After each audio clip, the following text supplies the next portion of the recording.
Welcome back to Understanding Our Times. I'm sorry for the interruption there. Once again, we're having trouble with the cameraman who keeps pressing this button on the phone that causes the interruption. I don't remember exactly where we broke off. I haven't gone back to look at the video, but we were about to speak of Susan Langer and her book, The New Key in Philosophy, which deals with this key change in philosophy. And as I was saying, we can see this change in every single discipline. It doesn't matter in science and physics and chemistry and biology, sociology, philosophy, politics. We see it in mathematics and logic, and the same sets of ideas become a fad almost. So you see it in the highest intellectual disciplines and developments of culture, and you see it in its lowest, most banal forms as well. And she wrote a book, The New Key in Philosophy, about how these sets of ideas, these systems of ideas that comprise a worldview, show up in philosophy. The key in philosophy, the new key in philosophy, is not one which I have struck. Other people have struck it quite clearly and repeatedly. This book purports merely to demonstrate the unrecognized fact. Again, these are unconscious assumptions often. Certainly in the culture and even individually, these are unconscious assumptions that guide us. So this book purports merely to demonstrate the unrecognized fact that it is a new key, and to show how the main themes of our thought tend to be transposed into it. As every shift of tonality gives a new sense to previous passages, so the reorientation of philosophy, which is taking place in our age, bestows new aspects on the ideas and arguments of the past. The universality of the great key chain in our thinking is shown by the fact that its tonic chord could ring true for the mind essentially preoccupied with logic, scientific language, and empirical fact. And that is the point. It is a universal key change. It cuts across the whole of culture and affects all of our thoughts, actions, and institutions. Okay. So, I like that analogy of these fundamental ideas to a musical chord and how they're transposed into all aspects of a culture. I want to read, if I can, also from Hermann Hesse. Now, I love Hermann Hesse. He might be one of my favorite writers. But Hermann Hesse is one who has brought the Eastern worldview and the Eastern paradigm to my generation and the generation before me, actually.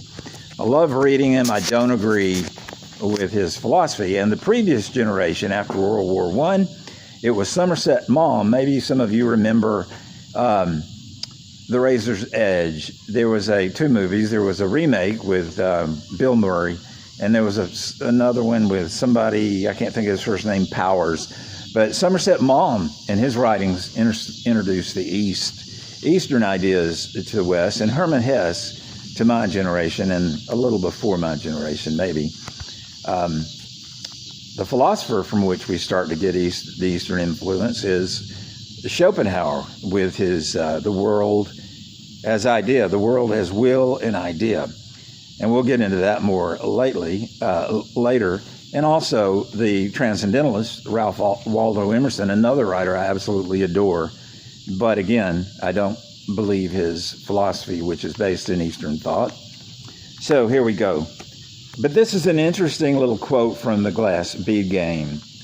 And I think it kind of describes what I'm getting at with these fundamental ideas that are behind a worldview. I think it's similar to what Langer has said. The rules, the sign language and grammar of the game constitute a kind of highly developed secret language, drawing upon several sciences and arts, and especially mathematics and music, and capable of expressing and establishing interrelationships between the contents and conclusions of nearly all scholarly disciplines.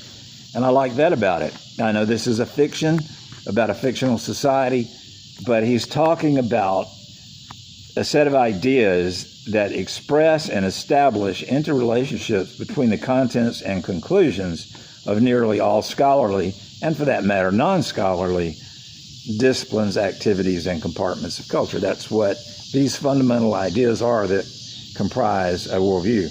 The glass bead game is thus a mode for playing with the total contents and values of our culture, not just ideas, but values, morality. It plays with them as, say, in the great age of the arts, a painter might have played with the colors on his palette. All the insights, noble thoughts, and works of art that the human race has produced in its creative eras, all the subsequent periods of scholarly study have reduced to concepts and converted into intellectual property. On all this immense body of intellectual values, the glass bead player plays like the organist on the organ, and the organ has attained almost unimaginable perfection. Anyway, theoretically, this instrument is capable of reproducing in the game the entire intellectual content of the universe, and that's what man tries to do with his philosophies. But so the point I'm trying to get at here is that there are a consistent set of interrelated ideas that define a worldview, and you see them over and over and over again. And you can find those ideas. You start to see them when you answer the 7 worldview questions. And you have to get very deliberate. Some of these assumptions are just floating around in the air unconsciously. And if you do not think carefully and deliberately and consciously, you will accept the worldview and the fundamental ideas of the culture if you don't examine it very, very closely. And